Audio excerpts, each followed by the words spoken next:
It's the Ioniq 5N, Hyundai's futuristic-looking EV that's been given the Namyang performance treatment. It's one of the most eagerly anticipated cars of 2023.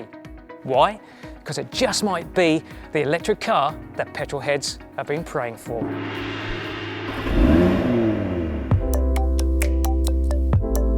Just as the i30N was to the regular i30 hatchback, the Ioniq 5N is differentiated from Hyundai's standard Ioniq 5 electric crossover in pretty much every way imaginable. Stylistically, technically, and even dimensionally.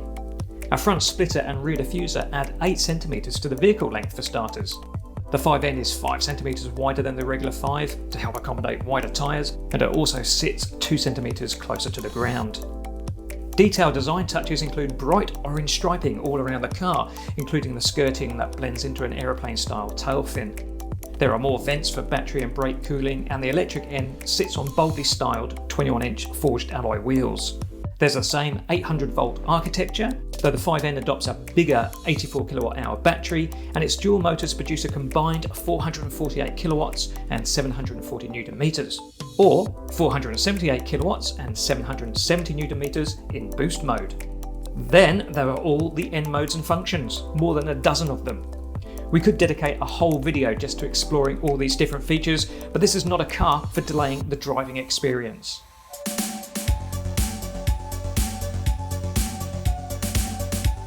So lots and lots of customization with the 5N, possibly the most I've ever known in a car. But I love that. Look, it's a little bit overwhelming at first, but you soon get to understand the menu systems, and you can have the custom 1 page or custom 2 page up here like I've got here.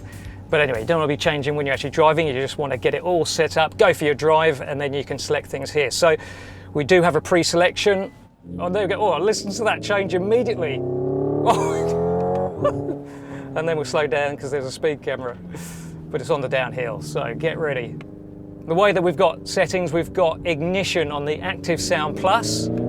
So this is where the car is mimicking the petrol turbo and 8-speed dual clutch in the i30N. It's quite a bizarre concept in an electric car, but I love it. Listen to this.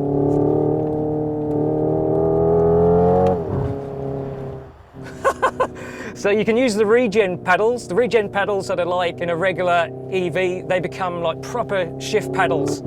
So there we go. Crikey, this car really grips. That is a lot of cornering grip.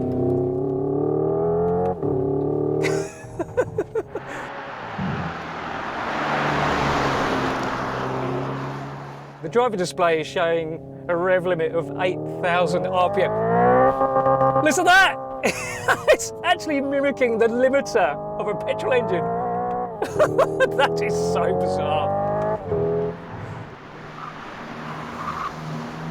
So we're coming up to a little bit of a quick section here. This is a good chance to try out NGB button and Grin boost mode, which gives it maximum attack.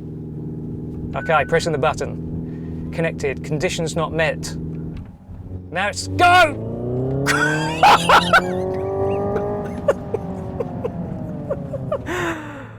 Cameraman Tomo is laughing as well because that one. Oh. There's more than one way of slowing the Ioniq 5N, a car that can have you arriving at a corner in the blink of an eye. Firstly, the N Regen regenerative braking system can generate up to 0.6 G of deceleration. An N pedal function is available with 3 different levels and essentially brings extreme weight transfer to help the car turn into corners. Hyundai recommends N pedal for racetracks only, so we stuck to using the regular brakes on public Korean roads. We say regular, but the front brakes feature 4-piston calipers and 40 cm diameter discs. The rear brakes aren't small either. We're pleased to report there's good pedal feel to complement strong and progressive braking. If a car can be comical in a very good and entertaining way, this is the 5N written all over. This is clearly a car, just like the i30N, where you really do need to take it to a racetrack just to extract the most out of it. But even on this windy road here, yeah, can EVs be fun to drive? Heck yeah.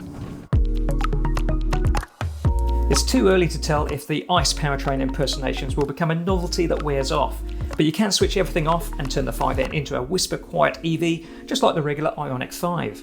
And while the 5N is undoubtedly stiffer than the stock model, we found the suspension sufficiently relaxing during a long day. We're told the Australian spec tune will be softer again below 30 km an hour. Criticisms are few then at this stage, though the end bucket seats are very hard, if excellent at keeping the driver in place when cornering. Range is also a question mark. Hyundai is estimating a WLTP rated max distance of about 450 kilometres, but our experience in Korea suggested this figure could be highly optimistic, and we suspect impossible without driving like Miss Daisy in eco mode. I think we need to get this car onto a racetrack and onto Aussie roads, just to find out how brilliant it really is. But the Ioniq 5N really does feel like a driver's EV that can preach to the unconverted.